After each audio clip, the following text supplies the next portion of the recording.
बिस्मिल्लाहिर्रहमानिर्रहीम। फरमान मुस्तफ़ा सल्लल्लाहु ताला अलैहि वसल्लम, जो मुझ पर दुरूद शरीफ पढ़ना भूल गया वो जन्नत का रास्ता भूल गया। अस्तगफिरुल्लाह, सल्लु अलल हबीब।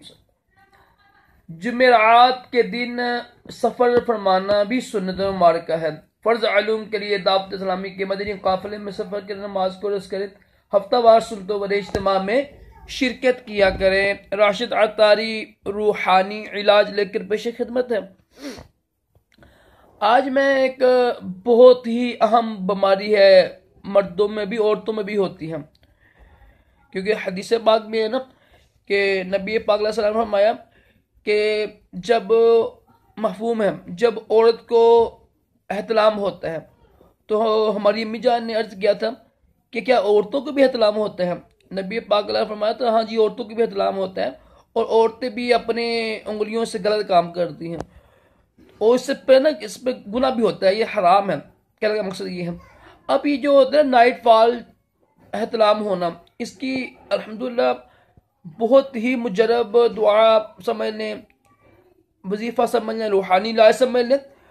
कोशिश करें, मैं आपको कुछ टिप बताता हूँ, आपको इस टिप पर आप अमल कीजिएगा। शाम के बाद कम खाना खाएं, जल्दी खाना खा लें, पानी कम पिएं, और रात को सोते वक्त दुरूशी पढ़कर बावजूद सोना सुन्नत बावजूद सो जाए, और सूरत अलम नशरह पढ़ना भी बेहतर होता है। दिल की जगह पर उम्र लिख कर सोएं, और ये भी रूहानी इलाज कीजिएगा, इंशाल्लाह इसकी बरकत से भी एहतलाम नहीं होगा।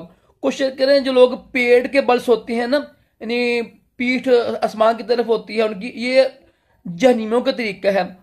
और एक बार नबी पाक अलैहि सलाम तशरीफ़ लाए तो मस्जिद नबी में गालबन, तो एक सहाबी ना पेट के बल लेटे हुए थे, यानी पीठ आसमान की तरफ थी और उनका पेट ज़मीन की तरफ था। तो नबी पाक अलैहि सलाम ने उनको पाँव मुबारक मारकर फरमाया, ये अल्लाह ताला के नज़दीक नापसंद है और जहन्नुमियों का तरीका है, और इससे भी एहतलाम हो जाता है। कोशिश करें अल्लाह ताला के यानी नबी की सुन्नत जो है ना, यानी दाएं पहलू पर सोना ना, यानी मुंह खाना काबा की तरफ हो और दाएं तरफ सोना, ये सुन्नत मुबारक है। इसके अल्हम्दुलिल्लाह बेशुमार बरकतें हैं।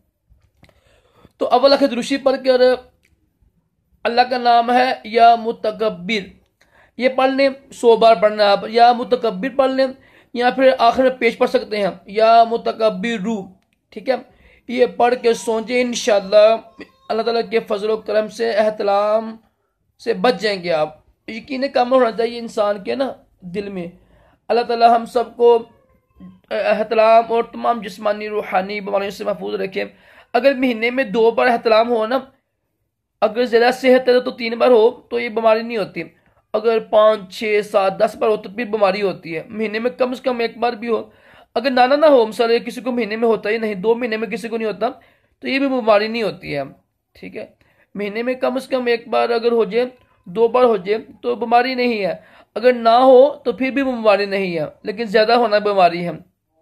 अल्लाह ताला हम सबको दोनों जहानों की भलाइयाँ अता करे, तमाम जिस्मानी रूहानी बीमारियों से महफूज रखे। सल्लल्लाहु अलैहि हबीब सल्लल्लाहु